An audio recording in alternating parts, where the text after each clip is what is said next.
The 30 to 20. Gates with a goal!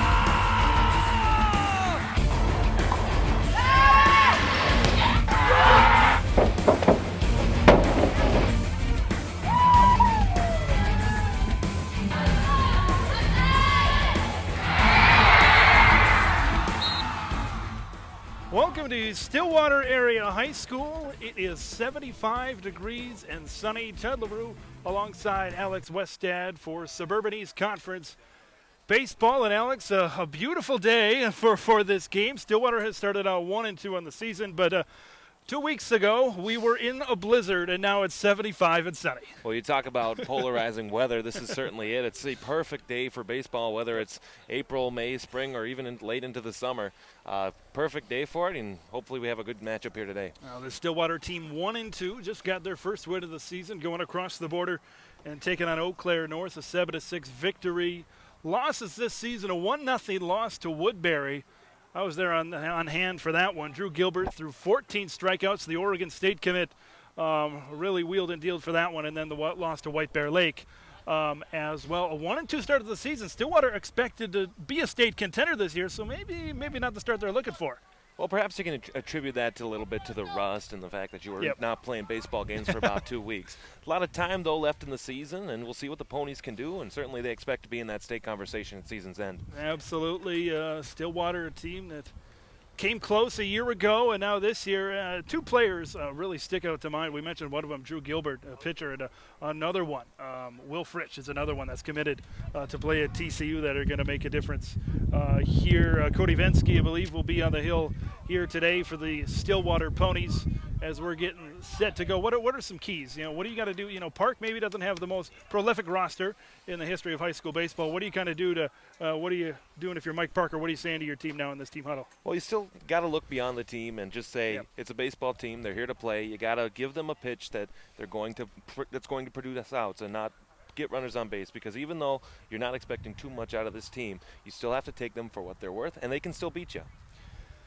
We're getting ready, as we said, a beautiful day for baseball here, and so we're ticking down on April. May is right around the corner as Stillwater and Park of Cottage Grove will be set to do battle. Matt Wilkinson is going to lead off here for Park of Cottage Grove. As we said, Cody Vensky seems can play all the way around the diamond. Was at the Woodbury game last week. He was behind the plate. Now he's on the hill, a defensive end of the football field, a very versatile athlete. Cody Vensky is here in this game. Early, so we mentioned not a lot of practice time. They were outside until last week, it seemed. They were snowed in, so to speak. How tough is that to kind of adjust to going from playing inside the gymnasium to go out and playing fresh games without any or if little practice? Well, I think the biggest thing you have to attribute for first, Ted, is the fact that there's wind out here. Yeah. Where that wind not only plays a role on how the ball comes out of the pitcher's hand, but also how it goes defensively. And especially being stuck in a gym, you don't have that ability to get a feel for the grass and get a feel for the surface that you're going to play most of your games on. So we'll see how the Ponies respond to it here, and we'll see if they can get a good feel for things here in the first inning. We said Cody Vensky, and then it's Matt Wilkinson, Nick Munson, Nick Thorson, Nate Larson, Devin Martinez, Tanner Strauss, Lex Lindau, Casey McCurdy, and Michael Gilly will be the batting order here for the Park of Cottage Grove Wolfpack. As we said, Vensky is your pitcher. Two more as we're getting set to go for baseball here, and it is a beautiful setup if you've never been out here. Quite the complex, really, since the renovation of the high school. All kinds of fields out here, and was approached by a parent here at Stillwater High School, and it is Youth Day, here Youth Night, Youth Afternoon, one of those three. There are three baseball associations here in the Stillwater area: the Stillwater Area Baseball Association, Lake Elmo Baseball Association, St. Croix Athletic Association as well, and they'd like to thank Mike Kahn and Marty Foote from Stillwater Motors for their partnership with Pony Youth Baseball Day, and big thanks to Tony Jordan from Jordan Meats providing the hot dogs and chips here this afternoon. In between innings, they're going to be giving away raffles that include Twins tickets, Saints tickets, a number of gift certificates after the game. All future Ponies, they're going to have a chance to get out on the field, run the bases, get autographs from the varsity players as we are set for baseball as winter is officially over. As Vensky, the windup, and the first offering is low and inside for a ball. We're 1-1. Well, the first thing I noticed, Ted, about Vensky, very big kid standing on the mound. Yep. I'd hate to be somebody in the batter's box looking at pitches coming from that tall, big man on the mound. The 1-1 offering, and it is slapped down the third base line, and that is just going to go on the other side of the chalk. It's foul. That'll be 1-2.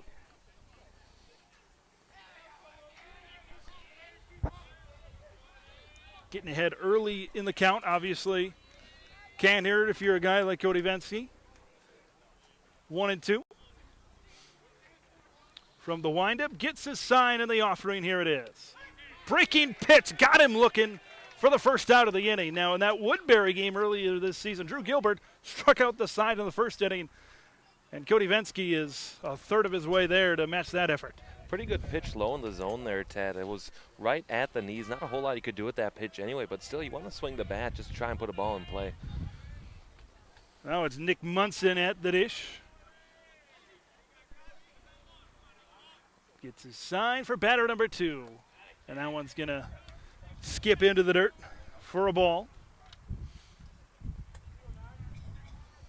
Especially we talk about the hitters, I think, maybe is what you think of with the lack of practice. Pitchers, it seems easy. All you got to do is throw it, but getting out there facing actual competition sometimes is it's tough to deal with sometimes when you haven't. There's a slap in the infield, grounder to second, up with it over to first, and that's out number 2. There's Matt McGinley over there at second base. Matt McGinley, hockey player and football player as well for this Ponies team. And 2 away early on in this one, as it's going to be Nick Thorson at the plate for the Wolfpack.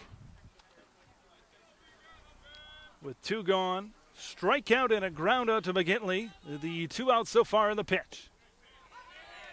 Nice on the outer half. First strike 1.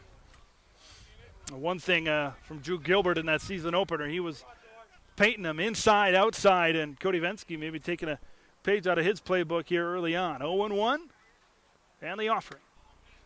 And about chest level, just a bit high. Evens it at 1-1. A nice decision there, though, to switch to the eye level of the batter.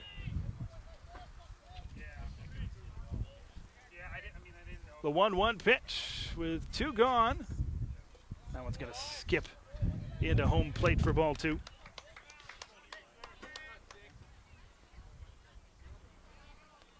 Two balls, 1 strike. 2 gone. Cody Vensky looking good, working high, low, and either side of the strike zone. Here it is. That's just low below the knees, and the ultimate hitters count here at 3-1. What are you expecting here for this 3-1 offering? Well, I think a traditional 3-1 offering, you're going to look fastball somewhere, get it over the plate, just see if you can get that full count, because then when you get a full count, you can open up your entire pitch arsenal. 3-1. That's going to throw it down the meat of the plate, and it's hit down the left field line. And that one's going to be fouled away. It'll be a full count now at 3-2. Now, that's exactly why you throw over the middle, Ted. You get them to foul off a pitch, and they give you that second strike for free. Full count, 2 outs, payoff pitch upcoming to Nick Thorson. From the windup, Vensky looking to end the inning right here. There's he slaps it into left. That one's going to be fouled away again. Thorson doing a good job, staying alive.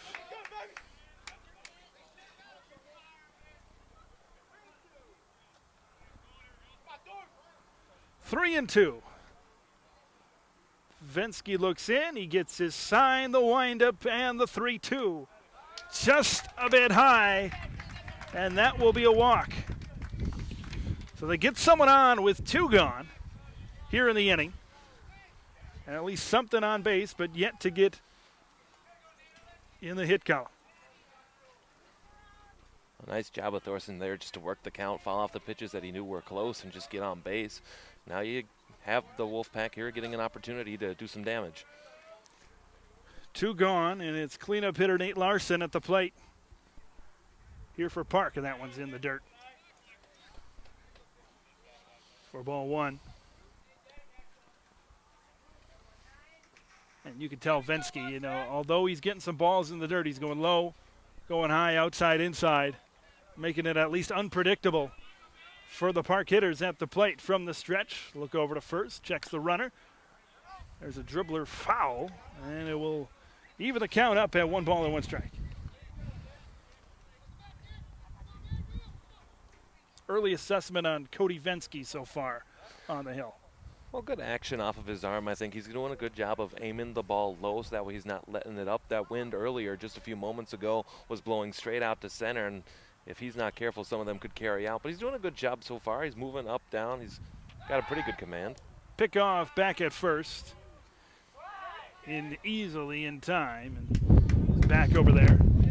We'll add that although it is warm out, a little bit of a wind gusts around 10 to 15 miles an hour here this afternoon. 1-1, 2 out. Here's the pitch, and it's fouled away over the screen to make it 1-2.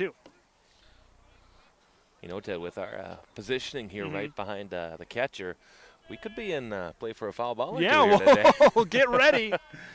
Get ready. 1-2. Back to first. Ooh, that's close. But he's diving back in time. Surprises me how concerned they are about Thorson over at first, especially with 2 outs here in this game. Gets a good lead over there at first. And he's going back. Yeah, they're concerned. It's not very often when you got 2 outs, and he's been working these hitters pretty well so far. Kind of surprised. He is getting a big lead over there, I'll say that. And there's another check back at first. Every time he seems to take that lead, too, he keeps getting closer and closer to being picked off as well. Yeah. 1 ball and 2 strikes. Checks back. This time he offers. Right up the gut of the infield. And a great scoop over at second. Makes the play to end the inning. That was a heck of a play over there at short. That ends the inning. At the end of the top of the first, it's Stillwater 0 and Park of Cottage Grove 0. We'll be back for the bottom of the first right after this here on VAC TV.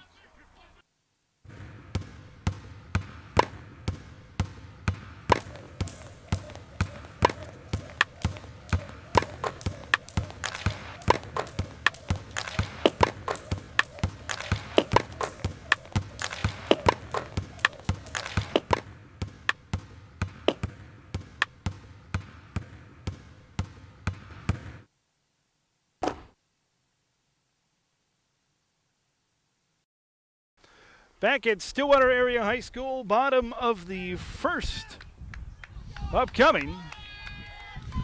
And from the 1 spot on the infield to the number 1 in the order, it's Cody Vensky leading things off for the Ponies.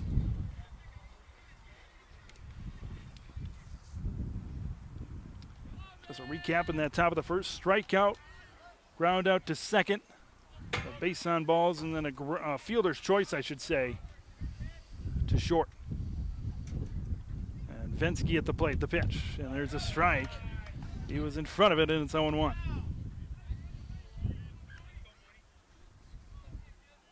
No balls and 1 strike.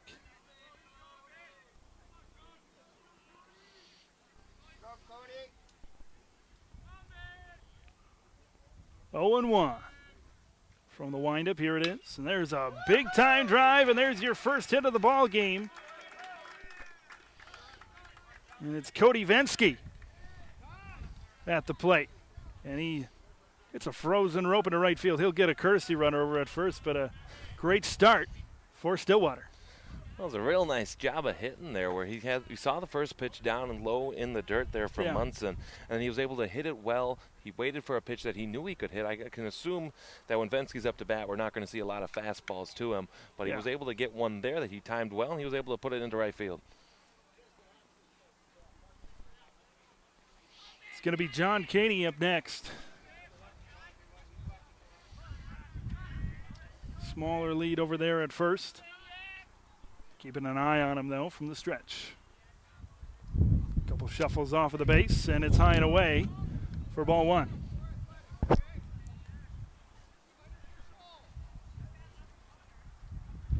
1 ball, no strike. Stillwater in a great position early on here in the bottom of the first. Big lead over there at first, hopping around and dancing over there at first. Cat and mouse game going on here between the pitcher and the runner. Now it's interesting, he's not even throwing over there yet. More so he just keeps looking him back. As the lead just keeps getting bigger and bigger, he might go on one of these pitches. 0-1. And it's fouled high into the air, and it will be caught for the first out. And out number 1.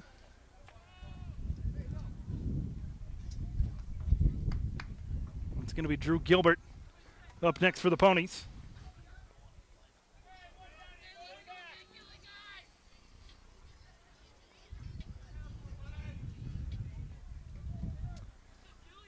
Lead from first. 1 out and 1 on. There's the check back, and he's in time. Head first dive. Well, again, Ted, he's got that pretty good lead. It'll be interesting to see if they can just simply put a ball down on the ground and get him a chance to run.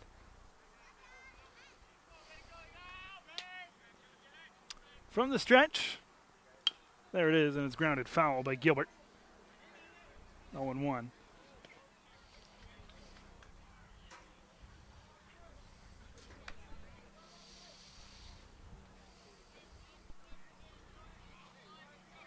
Gilbert gets ready for the 0-1 lead at first with 1 out.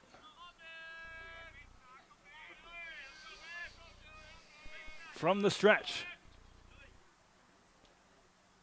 Here it is. And it is hit down the right field line, giving chase. It just goes about a foot or 2 foul for a long strike 2. Yeah, just a little bit too early on that swing. Otherwise, there's a ton of space out there. And right field, right along that foul line, that would have been a great hit. Probably scored a run on that one. Wind might have something to do with that one, as it kind of hooked, stated fair territory as well, and then hooked foul. 0-2.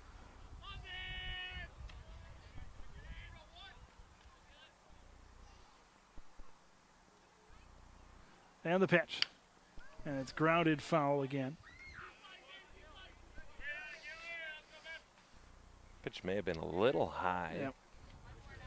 It's all right. If you see a pitch you can hit, might as well swing at it anyway. Facing 0-2 with 1 out.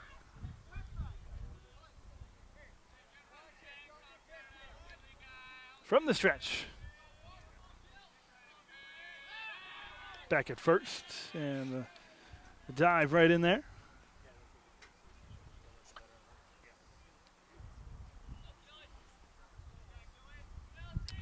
Gets the lead from first. Drew Gilbert at the plate facing the 0-2, and here's the offering. That goes well high to get the first ball of the AB to make it 1-2. What's kind of a pitcher's mindset when you're checking back at first? Can it be a little distracting when you got a guy you know has speed at first? Oh, especially with a guy that you know has speed, because you're concerned about him. Because part of you wants to get that pickoff, but at the same time, gotta trust your catchers. That ball goes foul. He's pulling a couple here as he again hooks one foul down the first baseline, and when you're ahead of it and you're pulling the ball foul, it can be a symptom of being just a tick ahead in your swing. Got to get back on that back foot. Right. Well, that's why baseball is one of the most wonderful games as far as in-at-bat adjustments, if that batter's going to make that change in order to get that ball back in the field of play. 1-2 with 1 gone to Gilbert, and here it is. And there's a line drive into center field. That one will drop in front of the fielder. Runners will halt at first and second. And once again, another base hit. This one for Drew Gilbert. You got 2 on and 1 out here in the bottom of the first as you're bringing up Mason Schwerzler. In that game against Woodbury, Stillwater only had 2 hits. Schwerzler had one of them, a triple. And here he comes again. From the stretch.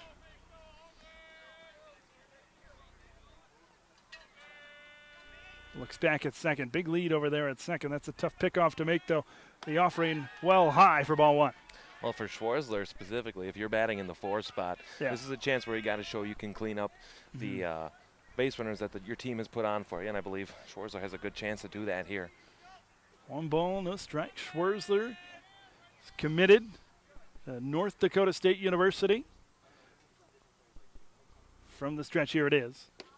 There's a strike. He'll be Schwarzler, one of the best punters in the state this fall on the football field. He'll be looking to make a difference up there in Fargo with that Bison football program. 1 ball, 1 strike, 1 out.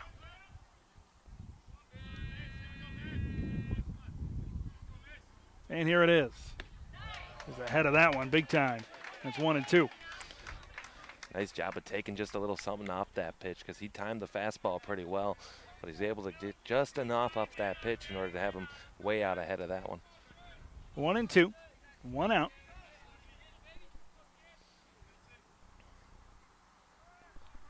Checks the runner back at second. He'll step off. It's not too often in baseball you see a pitcher that concerned about a runner at second base. Generally, you tend to worry about the batter that you're facing and trust your catcher to make the throw at third. That's a little bit shorter from the throw to second. And the pitch, here it is. Schwarzler takes one high and outside. Both runners go. Play at third. Not in time. All that time checking over the bases, and finally they take off. And now a great situation for the Stillwater Ponies. Runners at second and third with 2 down.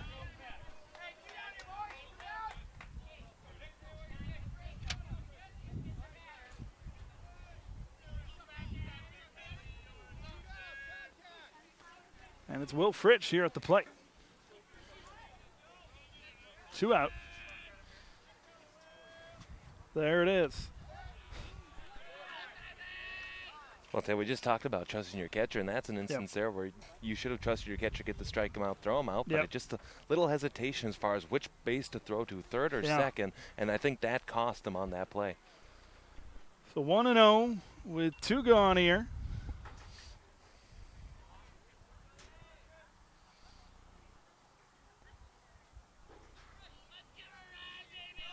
Will Fritsch is up. Ben Borman would be next, should we get to him. Fritsch, the TCU commit. Here it is. See if he can bring home a couple of runs. There's a strike in the outer half. And he evens it up at 1 ball and 1 strike.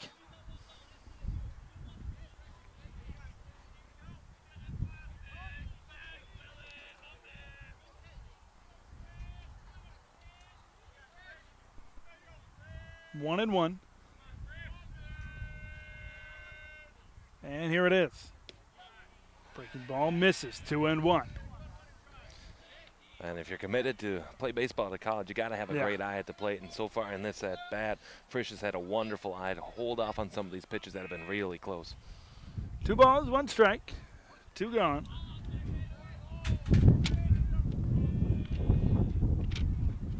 And here it is. And there's a swing and a miss. Off-speed pitch. I think he might have nicked it a little bit. But regardless, 2 balls, 2 strikes, and 2 outs.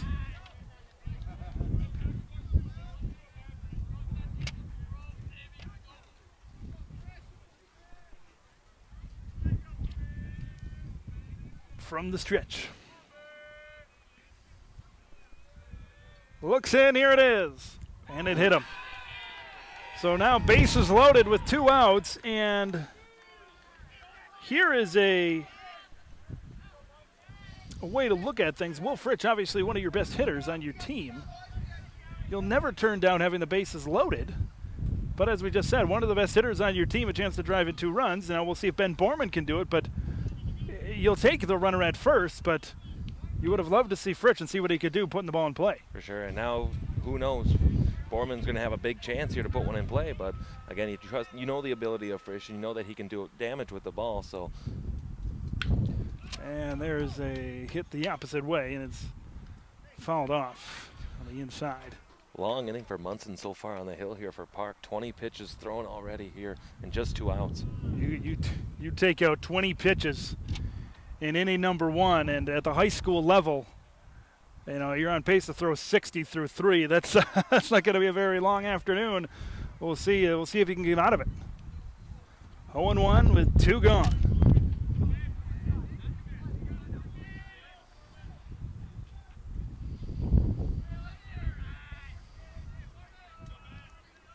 The 0-1 to Borman. And a misses. 1-1.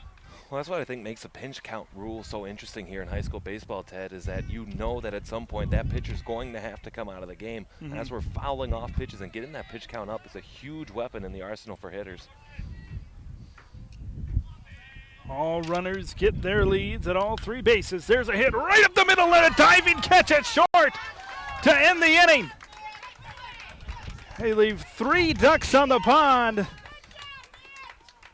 Almost. As the first inning comes to a close, Stillwater nothing, and Park of Cottage Grove nothing. We'll be back after this. It's Pony Baseball on VAC TV. Phone in my left hand, I'm driving with the right, speeding down the road, feeling like I'm in flight. Then my baby texts me, she say, how you doing? I'm good, shawty, just driving around cruising. I don't see any cars, I'm stepping on the gas. I should have known that text would be my very last. Please don't text and drive.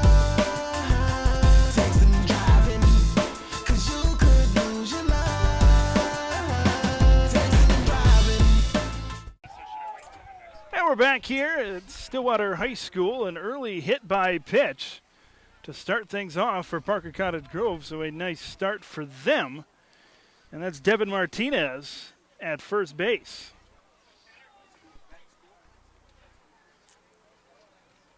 We go back, Stillwater's played 3 games, but we go back to that season over once again from the stretch. Here it is. There's a strike. There was an inning, an opportunity, bases loaded, nobody out in that game. They couldn't get anything across, and another bases loaded opportunity for Stillwater. You don't want to squander many of those. Well, technically you don't want to squander any as we check back at first. It's back in time. And but they're looking good. They have the pitcher down. They're tracking his pitches. Nobody out here. First pitch of the AB, and it's fouled away. No balls and 1 strike.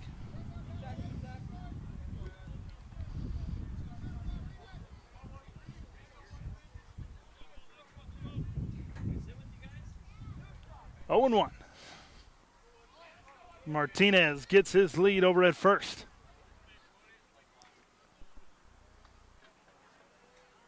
From the stretch, and Vensky will step off.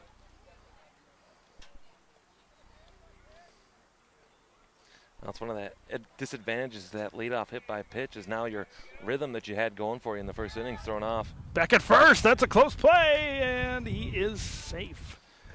Back in time, and Devin Martinez, the 5th hitter in this lineup, the number 5 hitter.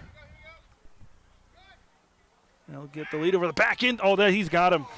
He's got him. That is a nice play. If you keep on going to the well, eventually you'll get water, and he got it that time. And that is an out. And he picked off Devin Martinez. Well, what better way, Ted, to correct your error than take care of it yourself? Yep. And he just kept throwing over there. Eventually, the Martinez over there at first just was leaning too much, and that's how he picked him off. First pitch fouled away to Tanner Strantz. 0-2, 1 out.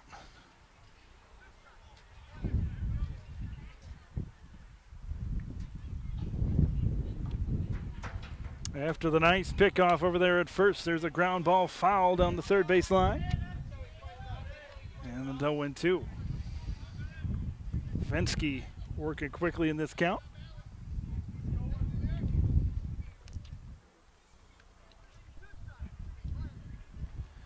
The 0-2 to Strantz.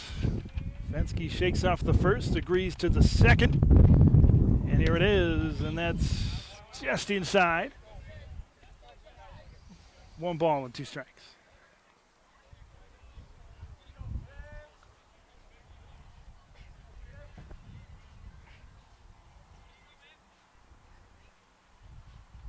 Vensky looks in, and the 1-2.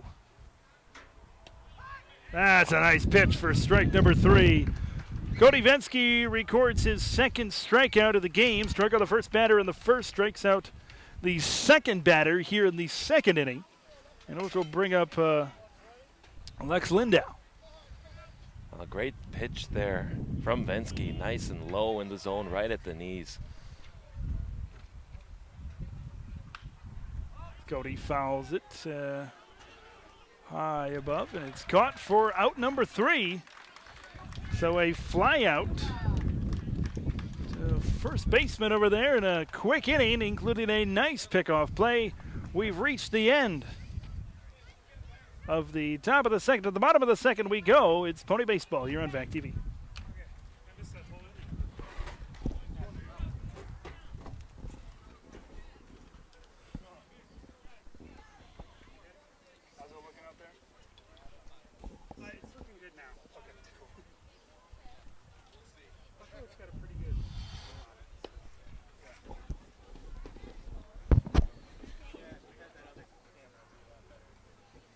I know. Maybe BNC. I gotta do some research on that. Maybe it just doesn't reach that. Maybe it doesn't go that far. Put that way. Scheduled. We'll see. Yeah. That's the big thing.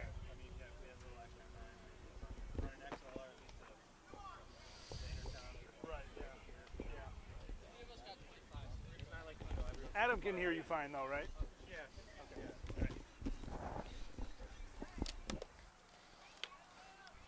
Rolling around all over the place. Yeah, I know. Sorry about that.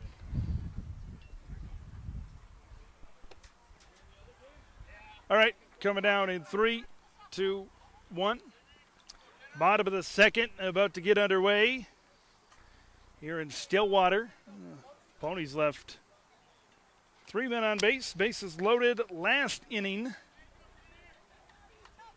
They're going to lead things off with Matt McGinley here.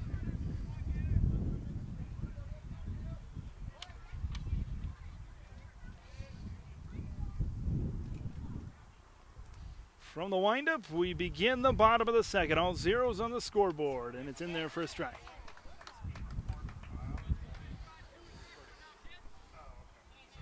Started with a breaking pitch to start the at-bat here to McGinley. He'll see if he goes back with that breaking pitch here on 0-1. And the second pitch of the at-bat to McGinley, and it is outside.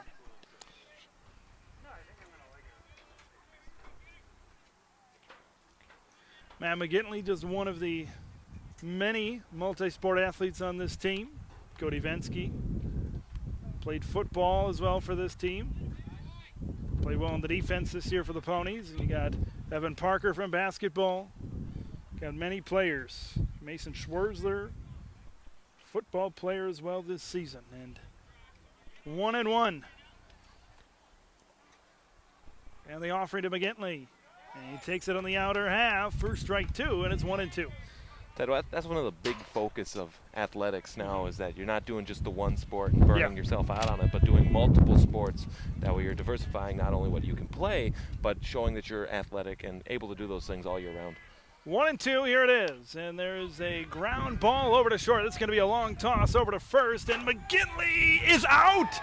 And McGinley can't believe it. Man, McGinley cannot. That's a close one. From my vantage point, it almost looked like tie goes to the runner, but it remains scoreless, and we have our first out of the inning. Well, definitely a close play. I can see where McGinley's upset about that, but great hustle getting out of the box, getting up the line to force it to be that close, and a nice play by the shortstop to go over there and get it as well.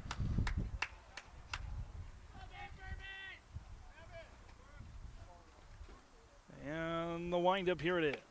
And in there for a strike. 0-1 with one out.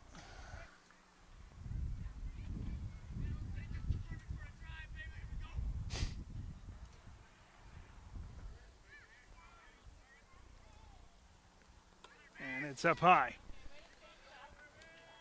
You know, Ted, it's interesting going out and doing all these sports and just hearing the different sounds of all the games. Yeah. Like the hockey games, you have people that are upset and just getting all after it. But here it's a much calmer game. 1 ball, 1 strike, 1 out for the windup. In there for a strike. 2, and we did hockey earlier this year, Stillwater and Duluth East, and that was a good atmosphere at the rec center. And you mentioned it is very different. All of these venues that we go to here in the Stillwater area and beyond. 1-2, 1 out. Here it is. That's outside. 2-2. Each sport, it seems like it has its different atmosphere. You got hockey is a very intimate. Fans are right there on the glass, and usually the arenas are smaller. Baseball here, it's a quieter atmosphere as we get ready for the 2-2. And the offering to Burbach, and it's in the dirt. 3-2. Football, you get kind of a mixture between the two. It's more of the stadiums are bigger, so it might not be as loud as a hockey or a basketball arena as well. So it's always great to go out and see the different atmospheres across the metro area. 3-2, 1 out. Right on the borderline there, but he'll take it. Ball 4, and that's a walk. Runner on base here for the Ponies. That's Nick Burbach. So we got a runner on here with 1 gone in the inning, and it will bring up Luke Simnick.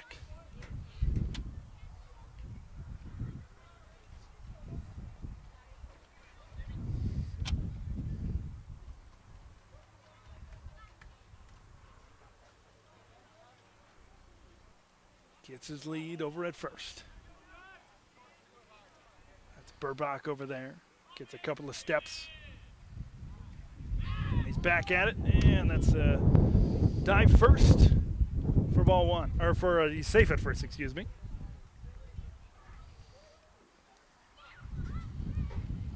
A great thing about being in Minnesota here is we got a pickoff play on here first.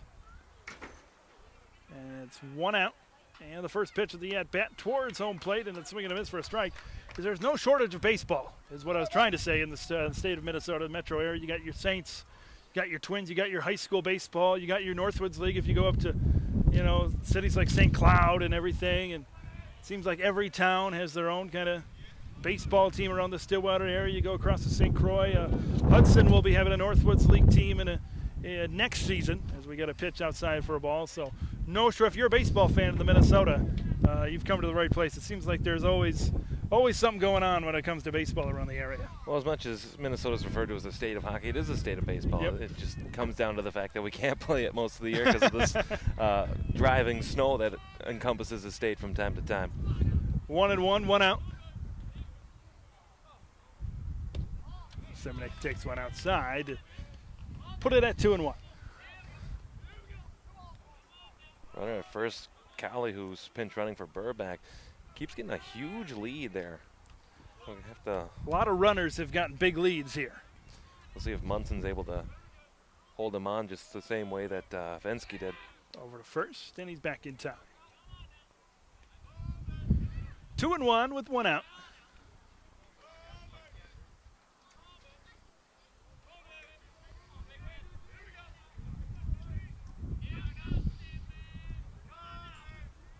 Big lead over there at first. Check swing back. Oh, that's close. He's safe. Playing with fire almost over there. He got a big lead. Maybe close to 5 strides over there, and a pitch out type of opportunity. And yeah, they got him 2-2. 1 out. He's going to go back right away. I think this game got underway at 4:30. It is now almost 5:15, and we're bottom of the second. I think you can attribute part of that to the amount of pickoff attempts we have had. It's kind of a slower moving game here this afternoon. Runner goes, pitch high, and the throw in. It's going to be a close play, but he's safe. So a runner now in scoring position with 1 out as Callie slides in there. So you got a 3-2 count coming. Payoff pitch up coming with 1 out. It's a really good throw down there by Gilly to try and get the runner, but I think the second baseman just couldn't handle the throw, and I think that could have been an out play there. From the stretch, in the offering to Simonic, and he takes strike 3. To put it at 2 outs now. So that we have gone through the order one time. And Cody Vensky had a base hit his last time out and led off the game in nice fashion.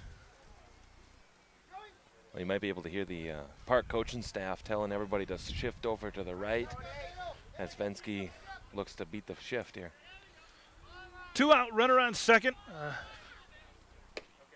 There's the pitch, strike one to begin the at-bat. A hit to the outfield will likely put the first run of the game on the board. Vensky digs in for more. Looking for his sign. Got it. Comes from the stretch, 0-1. And the pitch. Misses low below the knees, and it's 1 ball, 1 strike. On his first at bat, Vensky had a hit to right, so we'll see if he looks to go that way again. A lot of space between first and second. 1-1. As Vensky sets in. And here it is. That's one inside, 2 balls and a strike.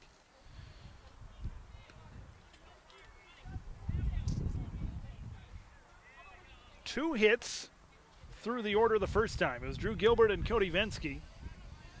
Had a hit by pitch, had a base on balls as well. 2-1 to Cody. With 2 gone. From the stretch, here it is. The pitch to Vensky, misses low and inside, and you got a 3-1 count.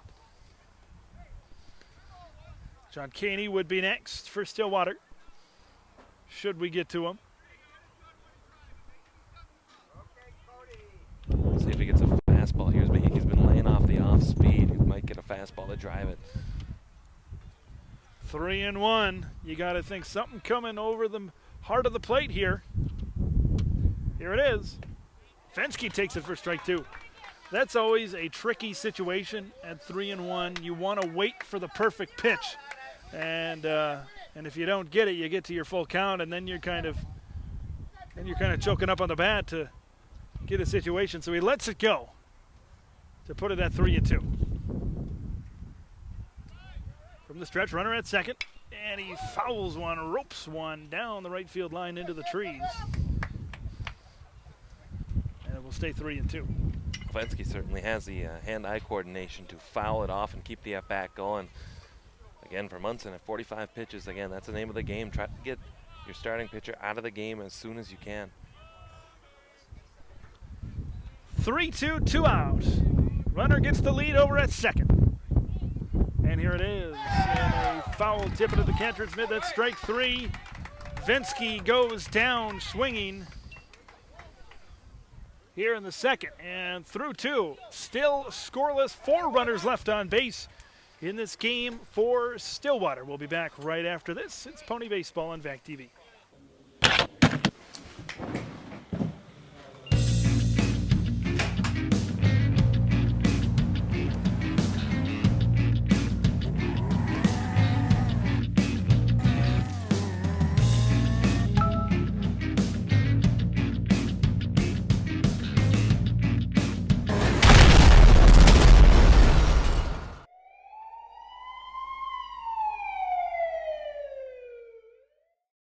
Top of the third set to commence, and over to the play-by-play. It's Alex Westad. Well, thank you, Ted. Good afternoon, everybody. Cody Vensky heading out for his 3rd inning of work. He'll face 8, 9, 10 McCarthy, Gilly, and Florin here for the Park at Cottage Grove Wolfpack. No score. Beautiful day here for baseball in Stillwater. Vensky, the tall right-hander, into his windup. First pitch in the zone low for his strike, 0-1.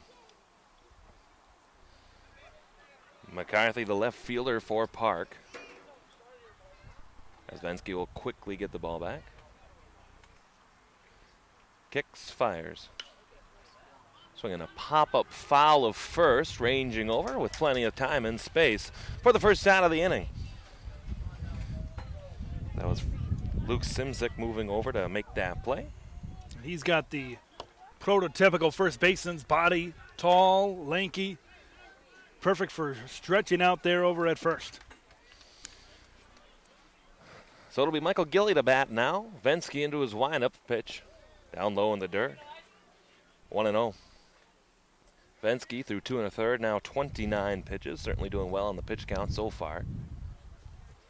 As Gilly will step back in. Vensky off the hill. Kicks, fires. Pitch low in the zone for a strike. Evens the count 1-1. Park so far had a couple of base runners, yet to get a hit on the scoreboard.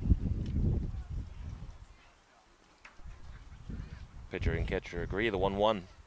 Swinging a pop fly straight high into the air. Vensky ranging under it, gives way to his third baseman. And that will be in time for the out.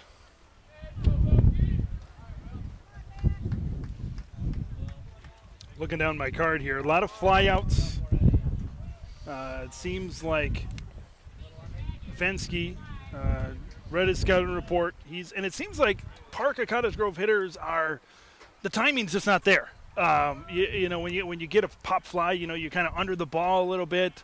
Ground outs here on top of the ball. It just doesn't seem they can't get that quite right now. First offering here, low in the dirt, 1-0. And you know that we were talking about earlier in the game where these players have been inside and haven't really had the chance to hit live hitting outside. Perhaps that's been a factor here for Park so far. Vensky stands on the mound again. 1-0. Low, just missed. 2-0.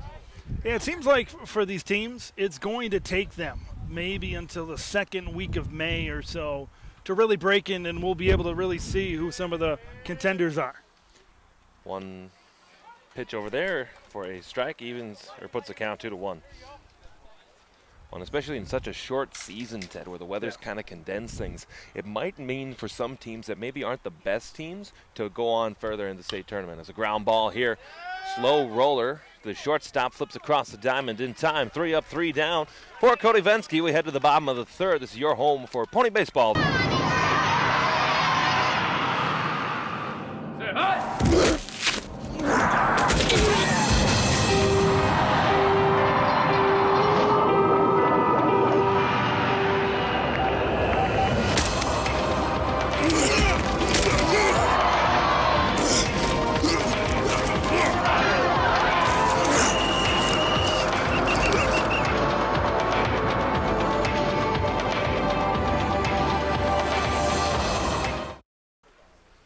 Welcome back, everybody. Bottom of the third here. Ponies and Wolfpack doing battle here. Alongside Ted Lanou, I'm Alex Westad. We have a fantastic matchup, one that's been a little closer than we expected so far. As Munson's back for his third inning of work, he'll face Coney, Gilbert, and Schwerzler here in the Stillwater third. And the Park righty. He agrees. First pitch. Breaking pitch missed for a ball, 1-0. Caney in his first bat popped back out to the pitcher, or the catcher rather, as he is 0 for 1. As Munson set into his windup, the pitch. Another pitch low, 2-0. Munson through 2 innings now and a extra batter, 48 pitches, 21 balls to 27 strikes. So the accuracy, Ted, not there so far for Munson. Yeah, it's just he's trying to, I think, maybe replicate what Cody's doing. Cody's working the strike zone well. He's painting the blacks, but he's just been a little bit off at some points. 2-0. Missed outside, 3 straight balls now to Caney with Gilbert on deck for the Ponies.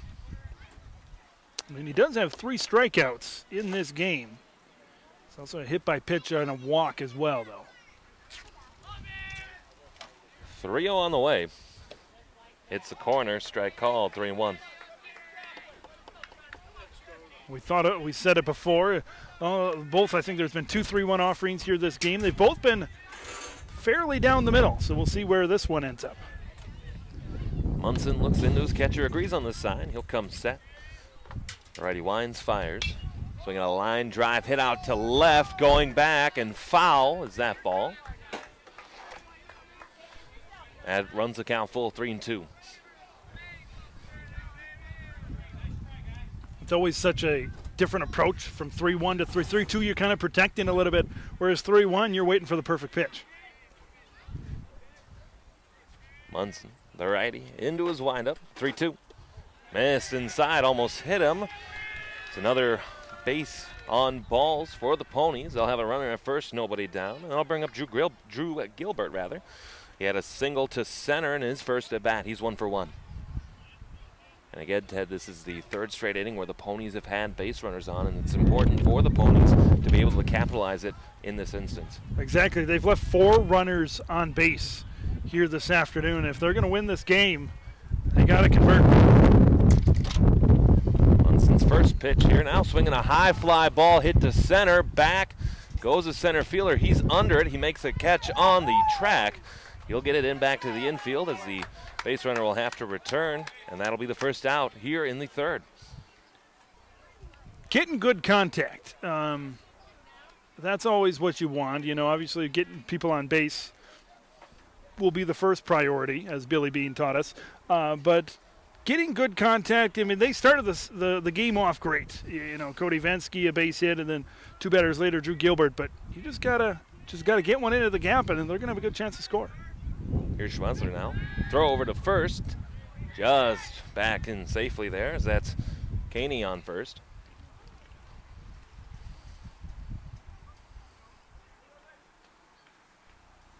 Schwenzler sits back in, looking for the first offering from Munson. 0 for 1 on the day. Line up the pitch. Missed upstairs with a ball.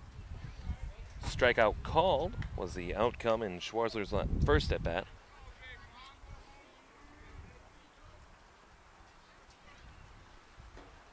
Munson looks into his catcher, gets a sign, a check of the runner Caney at first. Into his windup. Another pitch low, gets by the catcher. Runner advances to second, Will Caney. He turns to look, see if he can keep going. He won't be able to. He'll advance on the wild pitch. Once again, a nice opportunity here for Stillwater. They've squandered 2 of them in similar situations. First with the base loaded, and then last time they did have a runner on second. And you got the heart of the order here. Exactly the guys that you want up. Munson set on the mound. Quick check of the runner at second. And the pitch hits the corner, inside part of the plate, 2-1. Schwarzler, if he can work the outside, hit that one down the right field line, there's a lot of room for him if he can hit it the opposite way. As Park plays to pull, a check of the runner at second, 2-1. Swinging a pop-up straight over the pitcher's mound. Munson has it, gives away, and it drops! I thought for sure that was going to be an out there, Ted, but instead the ball drops, as that was the second baseman, Florin, who let it fall. Now the Ponies have runners on first and second with nobody out.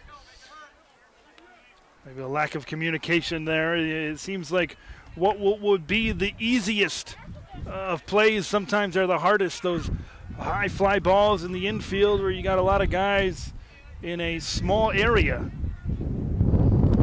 Sometimes that can be a little bit difficult. First pitch strike. Now with runners on first and second will be Will Frisch, looking to do some damage here against the Wolfpack. 58 pitches now for Munson. Check of the runner at first. Not sure quite why he's doing that. Force a habit, perhaps. The 0-1 just missed. This is exactly the situation you want if you're Stillwater. You've probably got your best hitter at the plate, runners at first and second. Besides having the bases loaded, this is exactly what you want. And this is what Fritsch had earlier in his last at-bat. Check of the runner second. Munson will have to step off. Again, Ted, we've talked about the speed of the Ponies on the base paths. Clear concern from Park about all the base runners. Not anyone in particular, but everybody.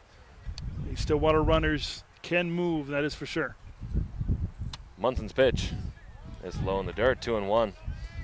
And so for what seems to be the third straight batter here this inning, hitters counts to all of the Pony batters so far. Yeah, they're getting there. They're getting ahead in the count, and they're working it, but it just doesn't. They haven't been able to convert. Should Frisch reach, Borman would be next. 2-1. Swinging a pop-up. We'll see if the Wolfpack can handle it this time. Second baseman gets a second chance at it. He's able to get that one as the infield fly rule is called. That'll be 2 down.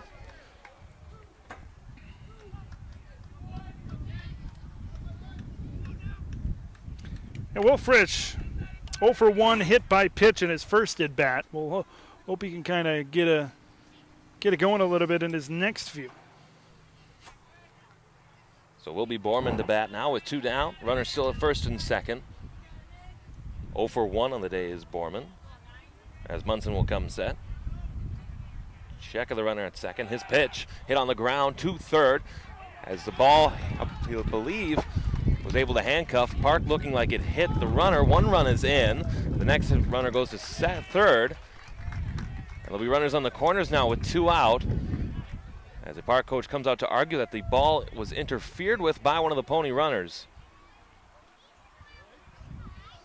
It looked like when he was rounding third, I think. It may have hit him. At least that, from my vantage point, that's what it looked like. The umpires will make a decision here. And the umpires are going to say it didn't hit him. So we'll see. From my vantage point, it looked like it did. But a run is on the board, no less, for the Ponies. Well, Ted, I definitely agree with you. I believe that it did hit the lead base runner there, as that was Caney. I think that hit him, but either way, the umpires say no. Ponies have the 1-0 lead, as base coaches will relay their signs to the batters. But first and third runners, a big chance for a big inning, 2-out rally here with McGinley. Here's a 7-hitter now, as you said, Ted. McGinley, 0 for 1 on a ground out to short his first time. Pitch from Munson. Appeared to fake the bunt, but pulled it back. Ball 0-1, or 1-0 rather, excuse me. Ponies leading 1-0 on the base hit by Borman. Ponies have had lots of chances on the base pass so far. Only 1 run to show up, but lots of time left in this one. Munson set a throw over to first in time. As back safely there was Borman.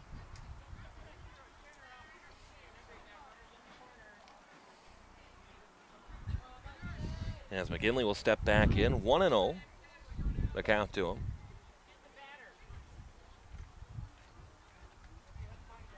As Munson comes at the pitch, right over the heart of the plate. Runner goes down to second. He'll advance, and the run scores here on the double steal for the Ponies. It's 2-0 Stillwater.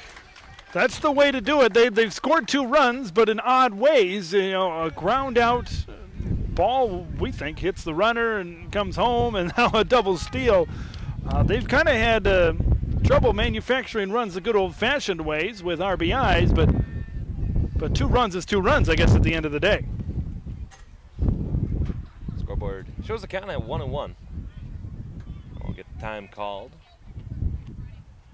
As the Park catcher, Gilly will go out to brush off some dirt.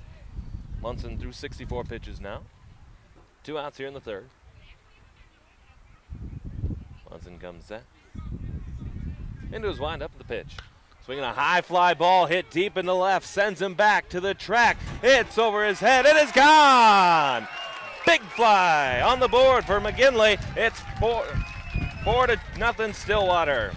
Oh, Matt McGinley, he got a hold of that one, and he knew it from the word go that was going to get up and get out of here and eventually get over the fence and gone. And a 4-0 lead, and now that's how you manufacture some runs the good old-fashioned way, a good old home run to left field. A quality piece of hitting there for McGinley gives the Ponies a 4-0 lead here in the third inning. And we'll see if it can be extended as Burbach will come up to bat. For Burbach, 0 for 0, of course by virtue of his walk, back on his first plate appearance. Munson into the wind up the pitch. Swing and a miss. A big cut there by Burbach, 0-1. And this obviously completely changes the game, how Park of Cottage Grove is going to approach things. Before they were kind of, it's tied, we'll see how we can manage, but now it kind of really changes things, especially with your pitcher. Pitch fouled off there. Nice piece of hitting there by Burback. 1-1, or 0-2 rather. You mentioned the high pitch count, and now you're down by 4 in a situation. It'll be interesting to see how long they let him work. Well, we can't see the bullpen from our vantage point. The 0-2, swing and a miss. Got a piece. Strike 3 called. And that will be it. But the Ponies put a crooked number on the scoreboard. After 3, it is 4-0 Stillwater. It's your home for Pony Baseball.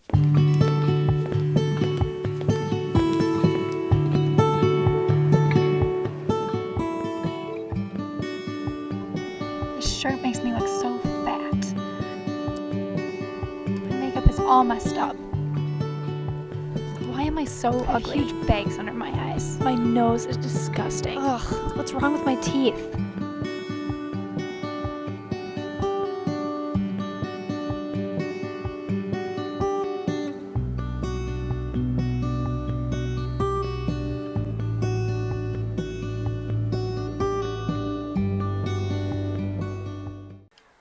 And once again, folks, welcome back here. As we look to get things going here, back top of the 4th inning, Ponies lead 4-0.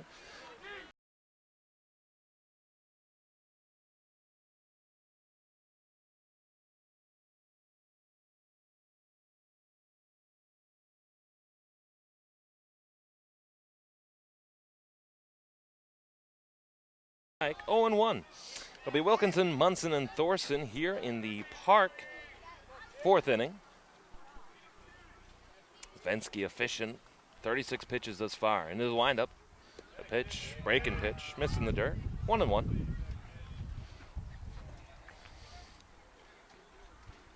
Park of Cottage Grove batters yet to reach by means of a base hit. 1-1. Another pitch missed low, 2-1. Here's Wilkinson doing batting now for Park. Strikeout looking. Back in his first at bat. We'll wind up the pitch. Swinging a high fly ball hitting to left as he'll come in. A jumping catch there by the center fielder. That's Gilbert in time for out number 1. Yeah, nothing in the hit column yet for Park of Cottage Grove. And I think the big thing for Cody Vensky is keeping that pitch count down, keeping him fresh.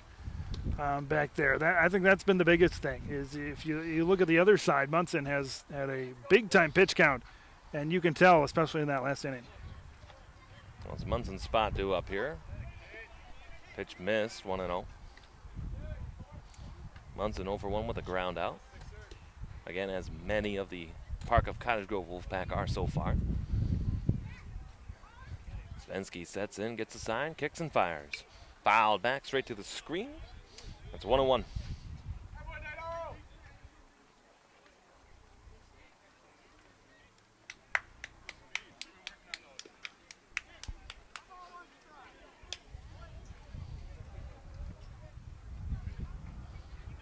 Vensky into the lineup. The 1-1 on the way. Missed just barely. 2-1.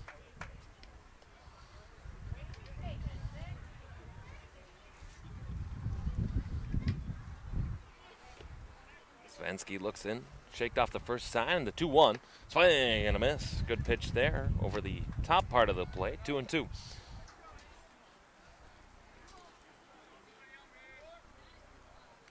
Four nothing your score. Ponies lead top of the 4th. A beautiful day for baseball. 2-2. Just missed upstairs. Count runs full. Do have action in the Stillwater bullpen. So they're taking their precautions here as we're in the 4th inning. Now here's Vensky. He's wind up the pitch. Just inside, almost hit him. He'll take the base on balls, and another base runner here for Park, which again, Ted, as we've said before, few and far between. Plenty of, there's been base runners. It's just not, they just haven't been able to get on via hits. And this is you got to, if you're going to want to cut into this lead, you're going to have to get hits at the end of the day. And no opportunity like the precedent if you're Parker Cottage Grove. First pitch fouled back as Thorson, he walked back in his first plate appearance. Warming up for the Ponies, it's Gavin Zern down the first base line.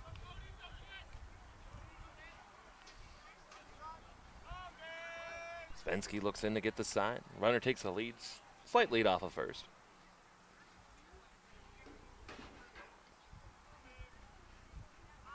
Time called by the home plate umpire.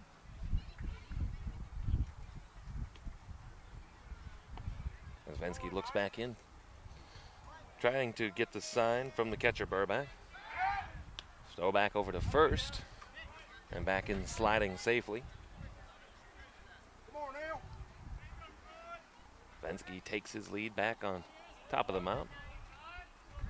Slight lead off of first. And the pitch hit on the ground. Backhand stop through the wickets there. The third baseman. The runner advances to second. That'll be the first base hit of the game for Park of Cottage Grove, and they have runners on first and second here with one out. I don't anticipate that being scored as an error. I anticipate that being the first hit of the game, as you said. But that was a frozen up there through the infield into left, and now Park with just one gone. Really good chance here to maybe put a runner or two on the board.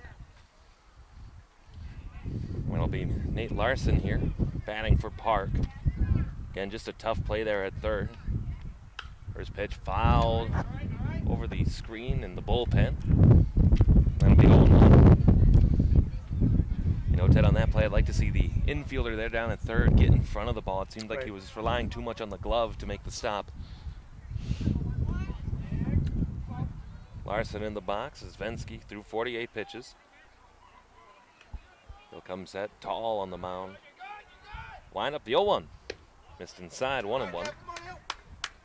One can say he Roger Dorned that ball. If you're familiar with the film Major League, one of my favorite, that may be my favorite sports film of all time, played by Corbin Burnson, of course. But yeah, got to get in front of that ball. 1-1, missed low, 2-1. You know, Ted, I do agree with you. Major League, the best sports movie. It's tough to top. Obviously, you're going to have, maybe people here in Minnesota might like Miracle, being the state of hockey. But I was always a Major League guy, obviously because of growing up in Wisconsin. And there's a big hit to center. 2-1, nice diving play. I believe he made that for the out. A great diving play by the center fielder Gilbert to get the out. That's a nice diving effort there in center field, and if that one gets down right in front of his glove, that one's going to go probably all the way to the fence and maybe bring in a run, maybe two, and that's, it kind of keeps the runners where they're at, and that might be a play of the game that we're going to look back on and being a big difference in this game. Here's Martinez to bat. 2 down, runners at first and second. Pitch from Vensky. Swing, kind of swing. They'll rule foul ball. Must have hit the dirt in the batter's box. 0-1. A huge play, too, there, just to make that diving catch. Otherwise, like you said, Ted, runners may have scored, but that ball could have gotten behind him. It shows just how versatile players are at the high school level. I think once they get into college, they learn, if they're a pitcher, they maybe focus more on that. And some at the college level, some pitchers are good hitters, but at the high school level, it seems they're really good he wasn't even on the bag there, but really good all-around players. Pitchers can hit. A lot of people can pitch. A lot of people can play all around the diamond. Vensky trying to work. Head in the count, 0-1 now. As Martinez, the batter, the pitch to him. Swinging a foul back into the trees. 0-2.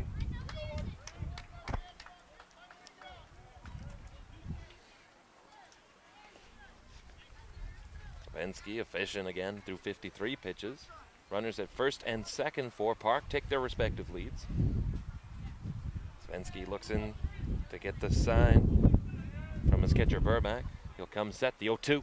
Swinging a line drive to the shortstop. He'll go for the force out at second. That'll be the fourth inning. And a great inning there by the Ponies. We head to the bottom of the fourth. Ponies lead 4-0. This is your home for Pony Baseball.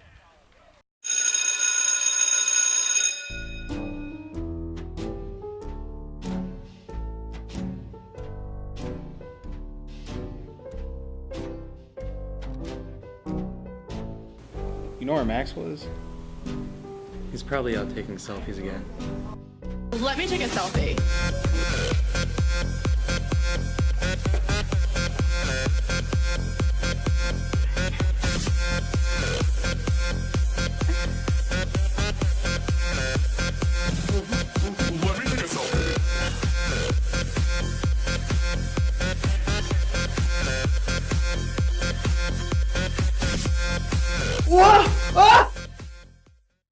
Welcome back, everybody. Once again, Stillwater High School, the baseball fields. We side of this one, Ponies entertain a 4-0 lead as we come into the bottom of the fourth inning.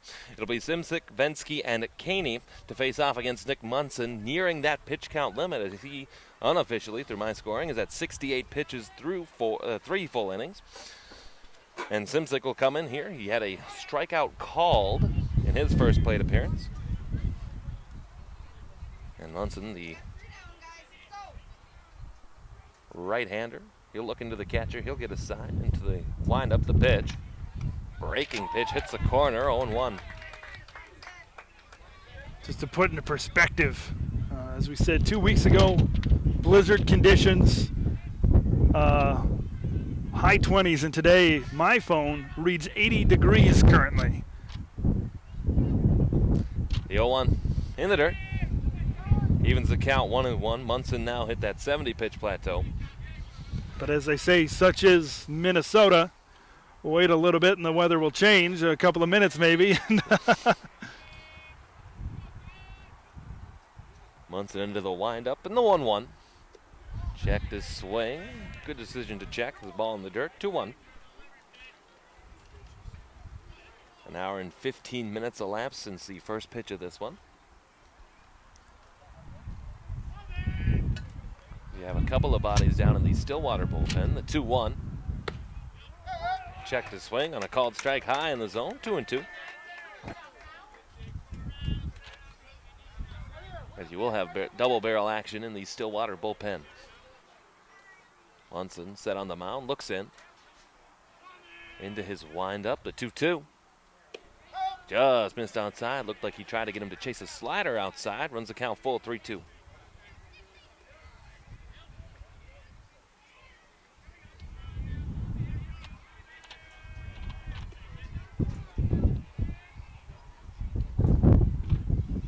Munson looking to get a sign from his catcher. Into the windup, the payoff pitch.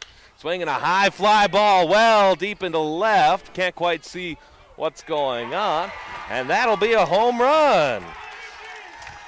Luke Simsik with a 1-run big fly, and it's 5-0 Stillwater.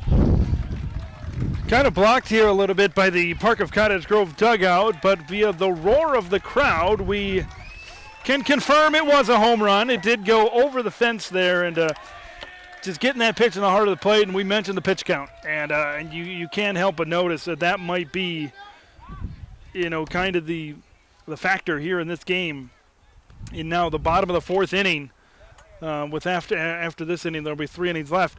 You got to think you're going to get some action here in the Park of Cottage Grove bullpen. A good piece of hitting there for Simsik to give the Ponies the 5-0 lead. As it'll be Cody Vensky as the lineup card flips around. Into the windup, first pitch to him. Inside, called strike.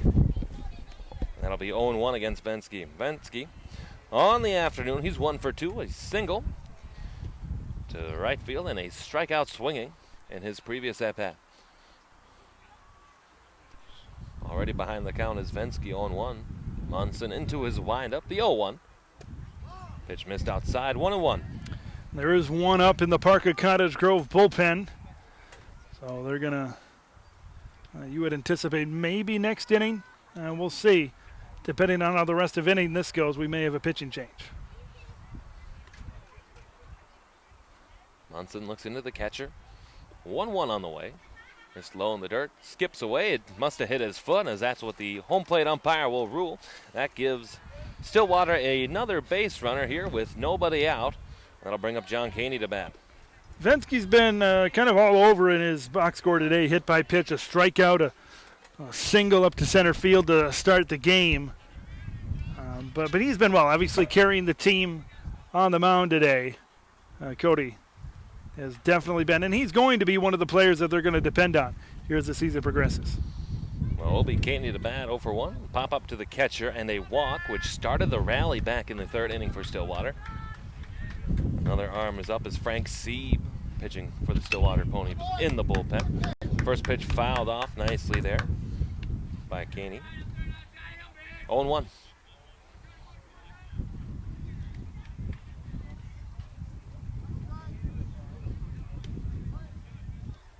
runner Vensky takes a slight lead, or the pinch runner rather, as they'll pinch run for Vensky. Munson comes set, check back over. Almost pulled him off the base.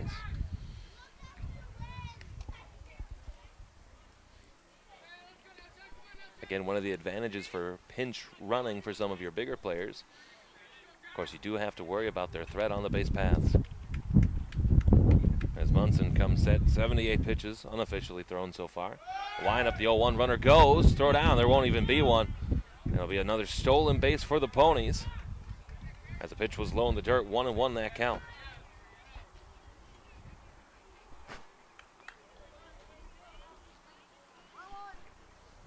Again, the Ponies having success stealing bases today. Of course, a double steal scored one of the first runs for Stillwater back in that third. Munson set, the pitch bunted at, foul. Perhaps trying to advance that runner by means of the bunt.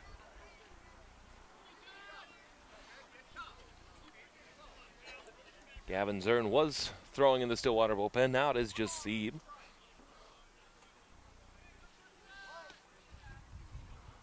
Munson looks in and gets his sign. The lineup in the pitch. Breaking pitch hit well into left field over the head of the shortstop. That's a base hit. Rounding third, he'll head for home. I believe he was going to, but he was held up by the third base coach. Runners at the corners. No outs. Stillwater looking to do some more damage. Mike Parker, the head coach of this team, and over there at third, put both hands up. And it was close, if he could send him or not. And it might have been a pretty close play at the plate. Now a 5-0 game. Looks like, what do we have, the trainer coming out here? Looks like we will get the Stillwater athletic trainer to look at the pitcher, Munson. Of course, with the pitch count getting up there, we may see Munson come out of the game anyway, as it'll be Drew Gilbert coming up to bat for Stillwater. Gilbert, 1 for 2, a single to center and a fly out to center. One thing about Park of Cottage Grove, and we talk about getting hits, we talk about getting runners in scoring position. In their 3 games this year, they've yet to score a run. I believe 2 8-0 games and then an 11-0 game in there as well for the Wolfpack. So, getting runners on base is just the first step to getting across the plate for the first time this season, and it's tough when you have early season games like that. I know teams might be rusty and all, but it's tough to take those kind of losses early in the season. The Stillwater athletic trainer continues to look at the pitcher, Munson. Again, 5-0 your score. Ponies out in front of Park of Cottage Grove. The big damage that was done by Stillwater, a home run hit by McGinley. That was a 2-run shot to left. And then most recently in this inning, Simzik hit a solo shot, also to left field. I think he's got a bloody nose a little bit. Oh, thanks. He's got some cotton up there, and maybe he's brushing off his hands a little bit. Looks like he's going to be okay, so he'll continue right now as they continue to warm people up in the bullpen. Munson will head back to the mound. Once again, looking to do battle here with Drew Gilbert, 1 for 2. Runners on third and first. Nobody out here in this Stillwater fourth.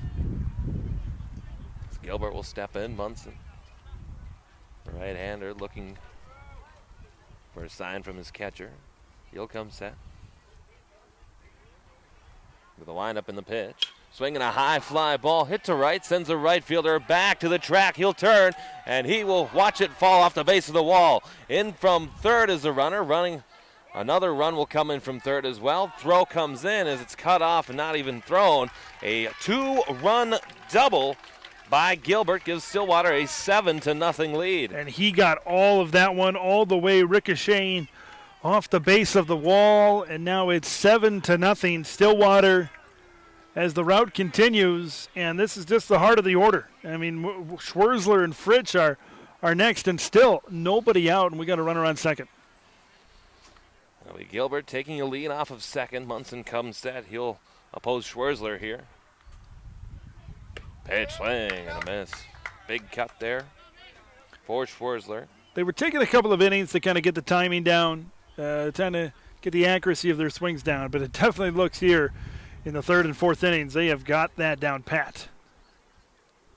Munson's 0-1, swinging a high drive into right field. The right fielder seems to have drawn it. Runner from second will tag and will advance, as that'll be the first out of the inning as Schwerzler, I thought, put a good ride on that ball, but the ballpark just was able to hold it. Yeah, it seems like he didn't get a ton of it. I think it worked inside and maybe hit off the inside of the bat, but still he got a decent amount, enough for the runner to take up the third here with one gone, and Will Fritsch at the plate. A great situation, and Will Fritsch has been up 3 times here, and they've been running in scoring position every single time he's been at the dish.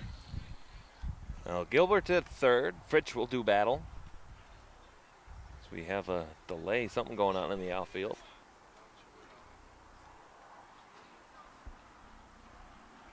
And Fritsch will do battle. 0 for 1, hit by a pitch and flew out in his respective at-bats. Looking to add some more insurance. The Ponies already up 7-0. Munson's windup, first pitch to him, swinging over the head of the third baseman. That's a base hit. Into score comes Gilbert as Fritsch will take a big turn. At first, he'll head back 8-0 Stillwater.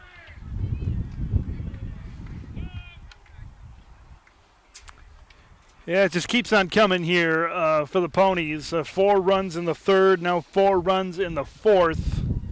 Going to get a new runner over there. Looks like Evan Parker is going to come in and be the runner over there at first. In an 8-0 game. And Stillwater, it appears, is going to be well on their way to their second victory in a row and of the season, as they have flexed their offensive muscles here in this one. We're going to have a new pitcher for Parker Cottage Grove. Well, that'll do it for Nick Munson. 85 pitches thrown, 8 runs allowed. That'll do it for Munson as the new pitcher for the Wolfpack will get his throws in. Fortunately, the lineup cards which we were provided from the Wolfpack did not provide numbers. So unfortunately at this point we are not quite sure who is pitching.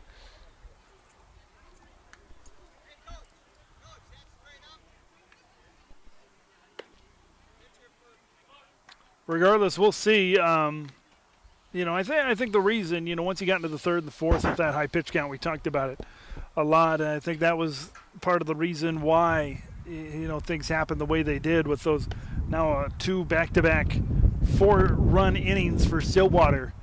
You see that at pretty much any level of baseball. If you get that pitch count high, and you're going to have a good chance in the middle innings to break things open. That's exactly what the Ponies have done here this afternoon. So it will be a new pitcher for Park. He'll get 3 more, or that'll be it, I guess. I believe he had, no, he will throw. Okay, 3 more warm-up pitches coming. Still a lot of damage upcoming here in the Stillwater lineup. 6, 7, 8, Borman, McGinley, and Burback. All 3 due up. The thing about this Ponies lineup is you say, we might get to the 6, 7, and 8. We should be fine, but you kind of take a look who's got home runs in this game. Matt McGinley at 7, and Simnick there at 9, both with home runs in this game. So one thing I think for the Stillwater Ponies is 1 through 9, this is a team that can hit with power, hit with contact, and they're just a full all-around lineup. So it'll be Borman coming up to bat here. 1 for 2, a line drive out to the shortstop, and a single to left in his previous 2 at-bats. New Parker of Cottage Grove pitcher, number 18. Check of the runner at first. First pitch here, missed low for a ball as Borman takes the first pitch.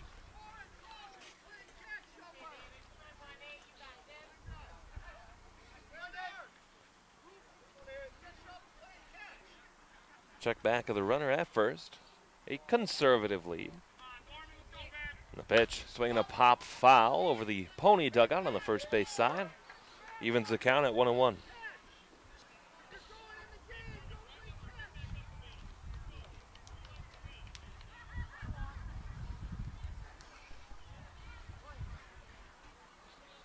Looking in. Again, a conservative lead off of first. 1-1. Low in the dirt, gets away from the catcher. The runner will advance. Now this completely changes this inning. You had one out and a runner on first. It's manageable for Park at Cottage Grove. Now you got a runner in scoring position, and the threat of a 10-run lead really looms in the balance, especially with two hitters coming up potentially that have hit home runs in this game. 2 on the count now on Borman. The pitch, swinging a fly ball down the first base line, drifting foul. It will land there. And that will even the count at 2-2. Seems like the wind has taken a couple of pitches down that first base line into foul territory. Well, as the Park defenders return back to their respective positions.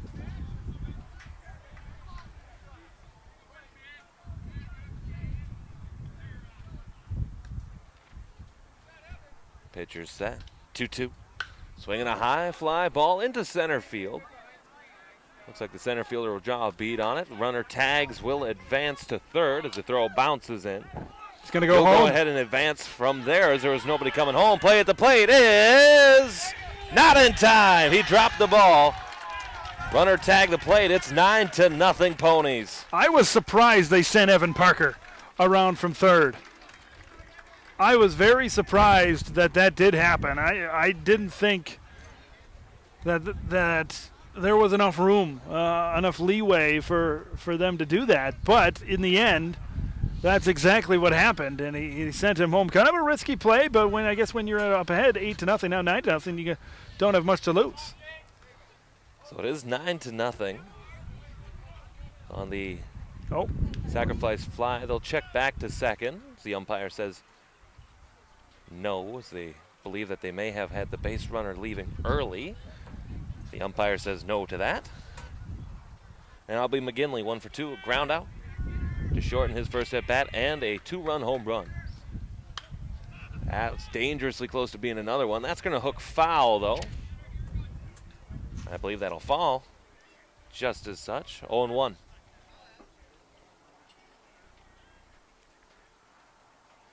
Nine to nothing. Ponies lead, bottom of 4. Now, this is my first season covering Minnesota high school baseball. The run rule, 10 after 5. To be honest, Ted, if you're aware, okay. The 0-1. We'll find out, I guess, if they score here. And then they get out of the next inning without any runs. I believe that's what it is, because I know that when I've umpired baseball, that's what it's been. Yes. So I believe that translates to the high school level as well. But we will see. A 1-1. Missed low again, 2-1.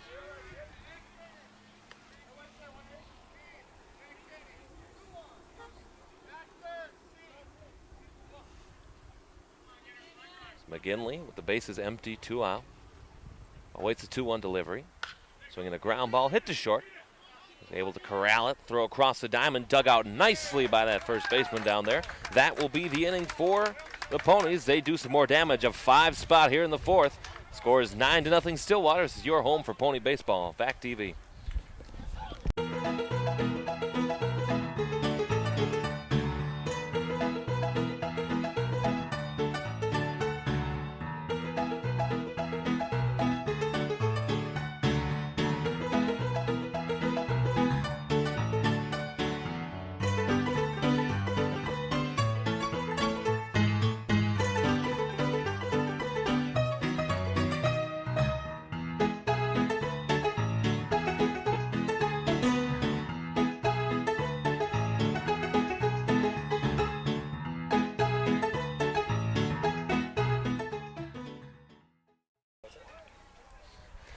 Welcome back, everybody. Top of the 5th inning here. Ponies lead 9-0. We've got a few defensive changes to tell you. First pitch, and that at bat is a called strike, 0-1.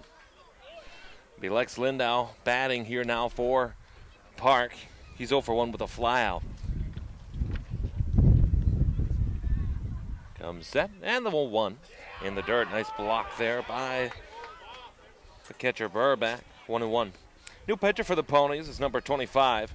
That's Frank Sieb, right-hander. And that will end the afternoon for the starting pitcher, Vensky. Lined up the 1-1. Another pitch missed low, 2-1. Lindau, McCarthy, and Gilly to bat here in the Park of Cottage Grove 5th inning.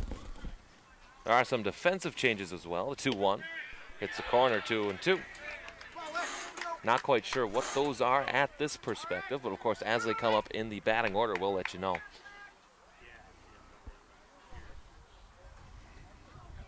Sieb looks in, shakes off the first sign. Agrees with his catcher. Into the windup, the 2-2. Bounce in the dirt. Nice backhand stop as the count runs full, 3-2.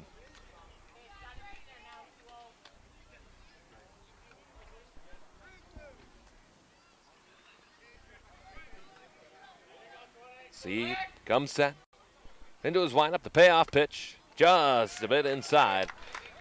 That'll be a base on balls for Lindau. And I'll bring up Casey McCarthy to bat. We'll see exactly how the bullpen, and we know the starting pitching for Stillwater is good. You're going to have Will Fritz, you're going to have Drew Gilbert, Cody Vensky, obviously a great outing here this afternoon. But we'll see exactly how this bullpen can prevail here as the game goes on. First pitch from Sieb, swung on and missed by McCarthy. McCarthy, in his only plate appearance, popped out to the first baseman in foul territory. Sieb, check of the runner. Into his windup, the pitch. Hits the corner. 0-2. Vervensky, 4 quality innings, shutout innings, the 1 base hit allowed against Park of Cottage Grove. Sieb looks in. Pitch to McCarthy. Taken upstairs, 1-2.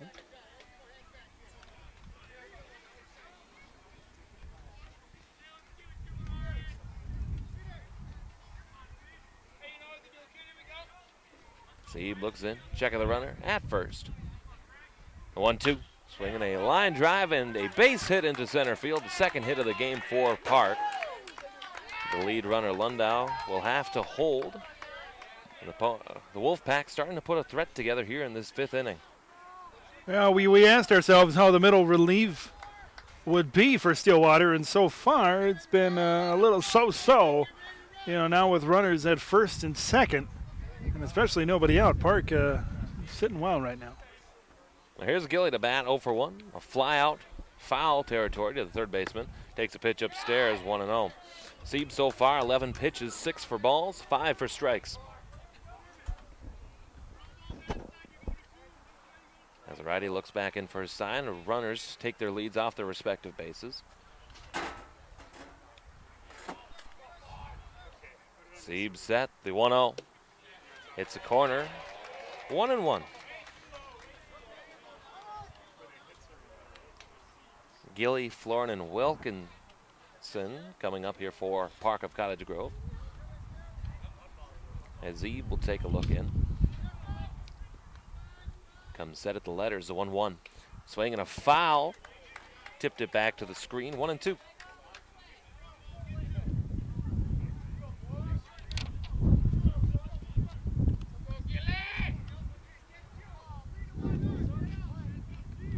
Sieb looking in.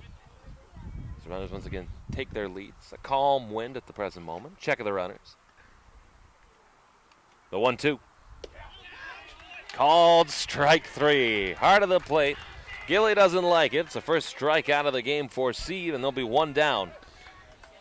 That's going to help things here in this inning, because with nobody out, a lot of things can happen, and you're really up against it. But now a grounder to short and a 6-4-3 double play, and the inning is over. So you set yourself up well for the Ponies. First pitch swinging, a high fly ball deep into left. The outfielders watch it go, and it is gone. A 3-run home run. I believe Matt Wilkinson was the one that hit it. And Park of Cottage Grove scores their first runs of the year on a big fly by Matt Wilkerson.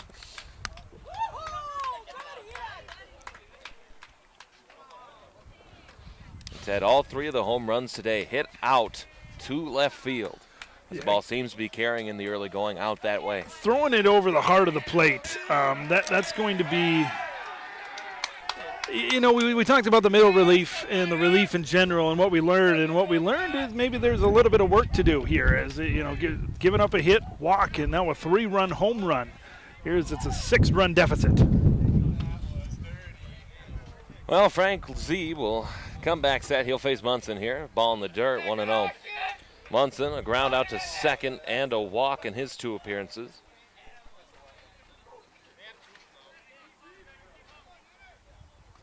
Z will come set. Into his windup. The righty on righty matchup. And the 1-0. Swinging a pop foul over the stands. A young child appears to be playing on the bullpen mound over there. Certainly hope somebody's watching out for him. Steve set, the 1-1 on the way. See the righty there. He'll come set. Into his windup, the 1-1. Ball in the dirt, 2-1. And again, Sieb, you talk about, Ted, the difference between the efficiency of Ensky and the way that Sieb has come out so far and has had trouble hitting the strike zone or, as you saw in the home run, throwing it right over the heart of the plate. Yeah, he's got kind of the tough part. He's gotten himself into a tough situation early, and as a reliever, when you first come into a game, you want to make things easy on yourself. You don't. It's always tough when a pitcher gives him 3, 4, 5 runs in an inning. Oh, okay, then we're going to send you in here with nobody out and bases loaded or something like that. But he had a good start, had a fresh inning, but just put runners on base, and it hasn't gone his way. Count full here, 3-2. If Munson should reach, Thorson would be next.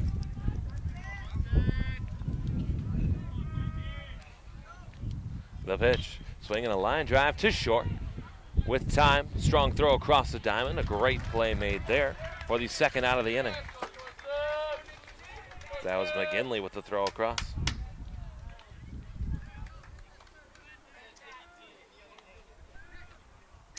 .63 on your putout if you're scoring along with us at home.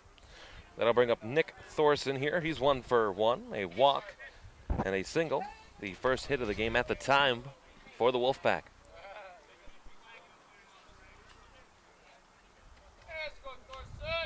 Stillwater bullpen at this time is quiet. See into his wind up the pitch. It's taken at the corner for a strike, 0-1. 9-3, Ponies lead this one. Again, alongside Ted Lanou, I'm Alex Westad. Pleased to be bringing you one of many Pony baseball games. The 0-1 in the dirt, blocked nicely by the catcher.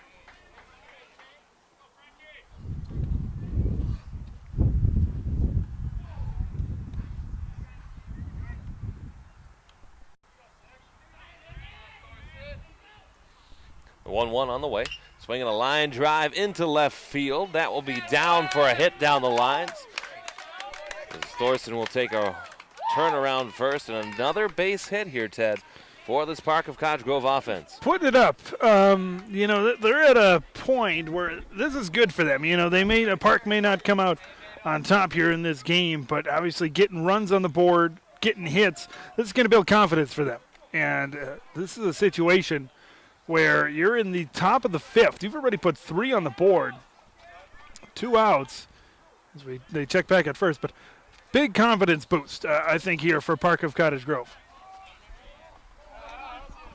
Well, Nathan Larson will bat here in the 4th spot for Park of Cottage Grove. 2 outs. Sieb's first pitch to him. Breaking pitch. Finds the corner. It'll be 0-1.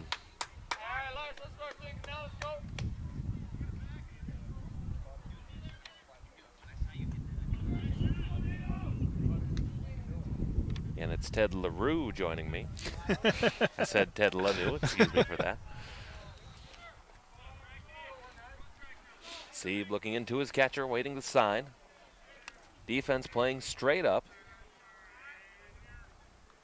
And the pitch hit on the ground. It'll be to short, no play at second, throw across in time to get the out. And that'll be it in the Park 5th. We head to the bottom of the 5th. This is your home for Pony Baseball. It's VAC TV.